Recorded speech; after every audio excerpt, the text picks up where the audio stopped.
বাংলাদেশের ওয়ানডের জন্য দুঃসংবাদ। আগে ওয়ানডেটা নিয়ে গর্ব করতো বাংলাদেশ, তবে এখন প্রতিপক্ষের কাছে হরহামেশাই ম্যাচ দিয়ে ফেলে টিম টাইগার্স। সাদা বলে তাই মর্যাদা হারিয়েছে বাংলাদেশ দল। ওয়ানডে র্যাঙ্কিংয়ে 10 নম্বরে নেমে গেছে টিম টাইগার্স। আইসিসি র্যাঙ্কিংয়ের বাৎসরিক হালনাগাদে দুঃসংবাদ পেল বাংলাদেশ। ওয়ানডে সংস্করণে তাদের অবনতি হয়েছে এক ধাপ, ফলে টাইগাররা এখন পিছিয়ে অবস্থান করছে 10 নম্বরে। ক্রিকেটের সর্বোচ্চ নিয়ন্ত্রক সংস্থা 3 সংস্করণের র্যাঙ্কিংয়ের বাৎসরিক হালনাগাদ প্রকাশ করেছে। ওয়ানডেতে বাংলাদেশ দল 4 পয়েন্ট হারিয়েছে, তাদের রেটিং এখন 76। অন্য 2 সংস্করণে আগের মতোই নবম স্থানে রয়েছে লাল সবুজ জার্সিধারীরা। টেস্টে তাদের রেটিং পয়েন্ট 62, টি-20তে 225।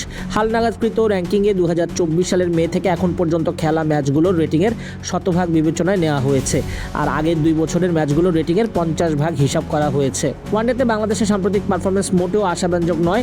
গত বছরের শুরু থেকে খেলা 11 ম্যাচের মাত্র 3টায় জিতেছে তারা।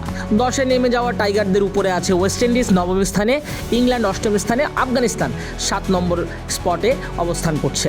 সবার শীর্ষে রয়েছে ভারত।